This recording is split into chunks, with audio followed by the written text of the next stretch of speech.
right, we're down to roughly 188 microns, 190, and every now and then it'll burp and it'll jump back up to about 200, 240 or so. As you can see, there, that was a jump right there going back. Sure. See if we could do this without getting glare. That's going to be nearly impossible. Yeah, forget there's going to be glare city here. Okay, so this has been on there.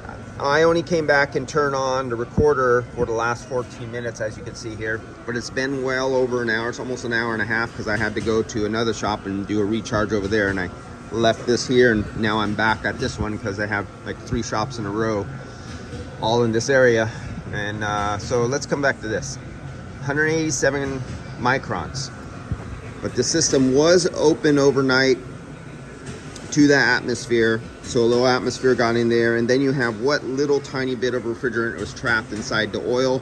Even though I did recover the refrigerant in the system all the way down to about 900 microns or so, you still have a minute amount. We have it on the big vacuum pump, the one that's 12 CFM and rated down to 3 microns. We are using silicone hose.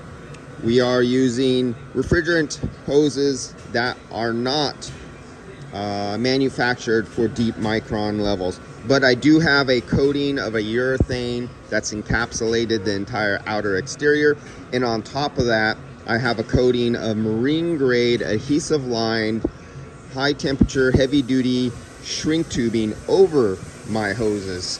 So I've done tests on that, and I can definitely tell you I could pull a deeper and hold than most guys can when you buy brand new refrigerant hoses out of a package. Cannot pull as low and hold as low as these hoses can.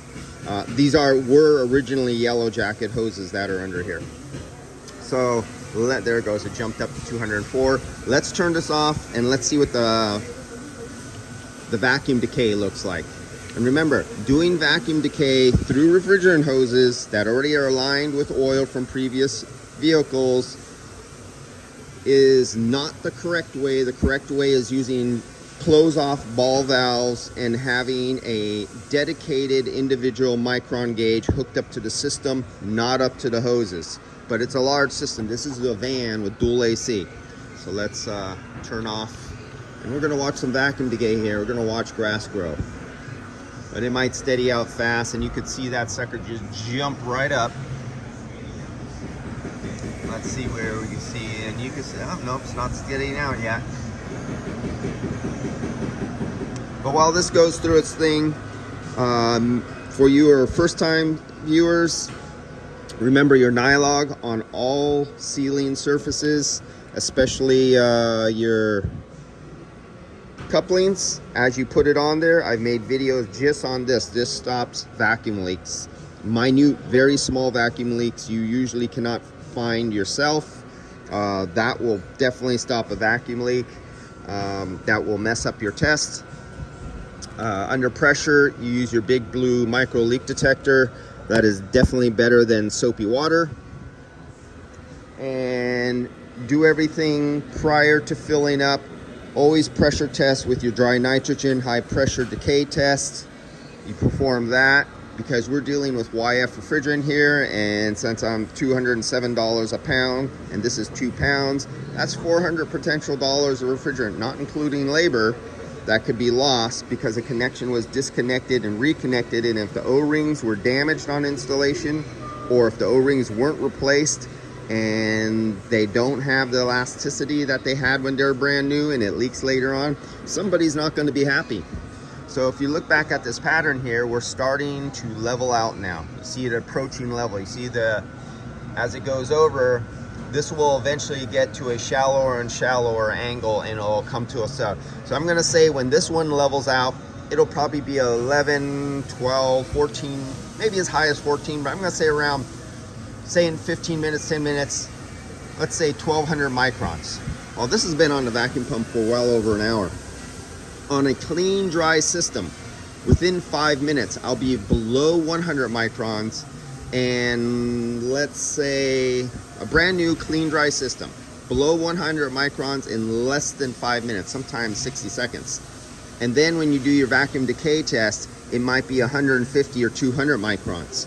that is good. That is really rare to get on a car, and especially if it's been used before. Once it's put into service, it's been open to the atmosphere and contaminated with moisture, had refrigerant, you're usually not going to get those numbers unless you left it on a vacuum pump for 24 hours. A good vacuum pump with no leaks.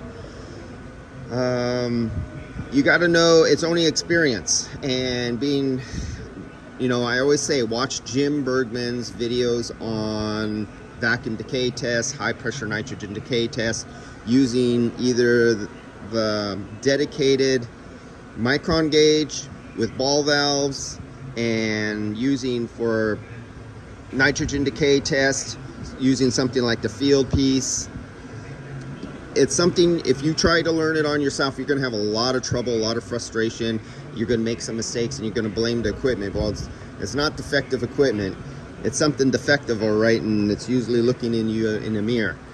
You just don't understand the equipment. You gotta understand your equipment and what's the difference between good or bad, because you're not going to learn this stuff normally in most classes. I was in HVAC school, 2.5-year thing. You learn this stuff if you're at a good one. That's all I could say. So let me get on with the show on this road and fill this thing up with 2 pounds of refrigerant, and I'll be back. And actually, it looks like this one's going to level off at below 1,000 microns, which is pretty good for a large system. And as you know, you should know, POE, extremely hygroscopic, loves moisture. It just sucks water molecules right out of the air. And if you have it open in the back and you leave it open, the water will literally track along the oil in all the lines all the way to the front, to the compressor. It'll go inside the condenser. It'll travel its way up into lines, going up into the evaporator, and literally saturate the oil with moisture. That's how it works. It's just like dropping a dry sponge. If this was water and my hand was a dry sponge, what happens when the corner of the dry sponge touches the water? The water wicks all the way. You leave it there long enough, the water wicks all the way up to the top.